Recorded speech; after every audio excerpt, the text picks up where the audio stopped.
As we continue, welcome back to Top Story. Now we're going to talk to Paula with regards to an event coming up called Shine the Light. First, Paula, good to see you. How are you? Thank you. I'm good, thank you. Good, good. Now tell me about Freedom Sisters. What is that? So we are a grassroots organization of survivors and their sisters who came together. This will be our 6th year in Sault Ste. Marie. Wow. And we sort of came together as advocates. Many of us are survivors, but some just have sisters or friends that were impacted and wanted to be able to make some change. So that's what we've come together to do. And survivors of Domestic violence and specifically in sexual violence. You know what? At this point in 2018, do you feel, because you've been involved, you know, specifically in this organization for 6 years or so, do you feel the education level is up enough in Sault Ste. Marie? Do we know that there is domestic violence in the Sioux? I think we hear about it. I don't think that we hear about it enough. Mm-hmm. We aren't aware, unless you're doing the work or you're in the field, you're not aware of how much it actually happens and how much it goes unreported. Why don't people report it? Because I think that's one of the questions a lot of us ask. Men, women, you know, doesn't matter who. You hear of somebody who's been abused for years and years and years, and you wonder, well, why did you stay so long? Yeah. So I can't speak for everybody, but when I talk to women who have left for various reasons, you have to remember that when you go into a relationship, it's not violent from the very beginning. We fall in love with those people, even though there's violence in the relationship, whether it's physical, sexual, or even verbal. Mm-hmm.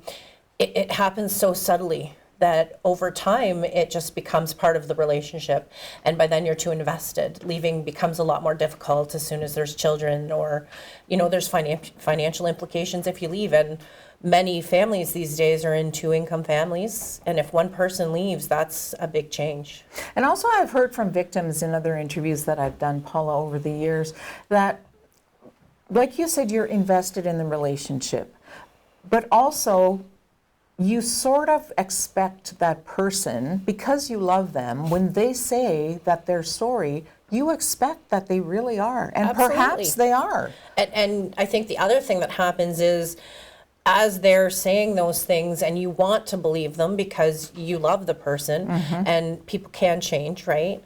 You remember the good times, right? And it is a cycle. It's not all bad. I mean, these men are charismatic. There's so much that they have to offer. In my case, the man I was with was a fantastic father. So you don't want to just walk away. And a lot of it, too, comes with the ebbing away of your self-esteem. Mm.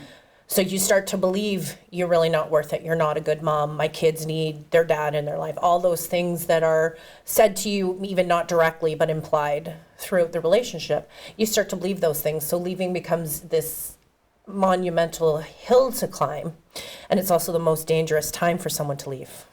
It is. Yes, women are more likely to be hurt, even worse, or killed after they leave the relationship. After? Yeah.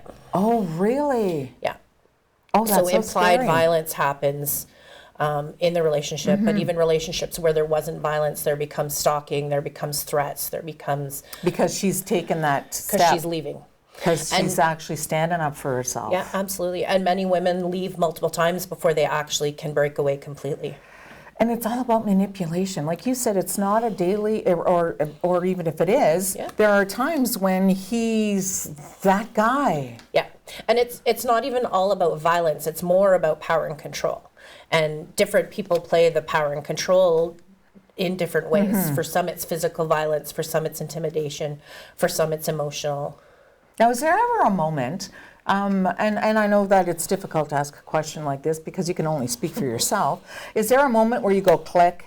Or is there a moment where you start to think that maybe, like, does it happen fast? Does it take a long time? I've heard both. Is that right? I've heard both. For me, I was sitting having lunch with my 4-year-old daughter and her almost 2-year-old sister, and I knocked over a glass of milk, and my daughter called me a dumb bitch. And no. I recognized in her what she was learning.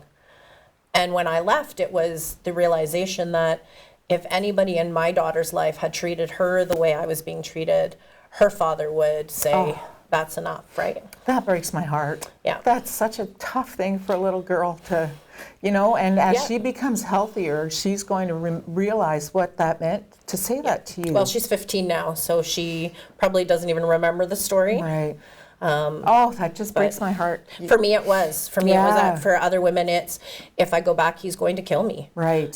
For me, I never had the physical violence. There was the threat of physical violence. We had, holes punched in our walls, but I had never been hit, and I always thought if he hit me, I would leave. Right. But for everybody, it's different.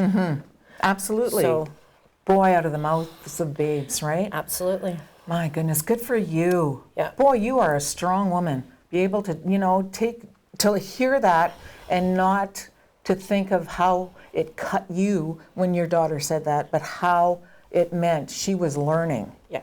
that kind of. And for me, that's what it was, is I don't want my children to grow up thinking that that's okay. And we talk all the time in my household about it, because they're survivors as well, and they're advocates alongside me. So my kids from the beginning of Freedom Sisters have marched in the parades with us, have sat at booths with us, have sold purple light bulbs at their schools. Awesome. So I see a lot of the advocacy work, and that for us, so many of us that founded Freedom Sisters came from the Freedom from Abuse courses at Algoma Family Services. And there was finding out you're not alone is so empowering. But when we started to heal and we no longer felt like victims and we were survivors, it was, well, what can we do? How do we make change? Right. How do we help support other women? So that's what Freedom Sisters was born out of. And it took a lot of effort to get going, and a lot of support from different agencies in the city.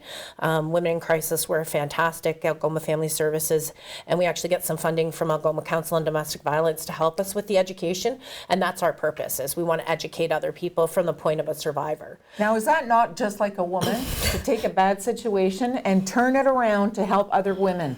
That's so phenomenal. That's absolutely amazing. You helped your little girls so much by doing what you did. hope so. You know what? Moms make sacrifices, and that was a phenomenal one on your part.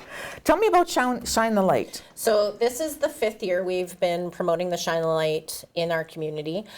Basically, we ask people to decorate their homes, their businesses in purple. Purple is a color of strength and courage, to show support for survivors. So it's a way of letting survivors know that regardless of what they've been through, that we support them and that we recognize that they're out there.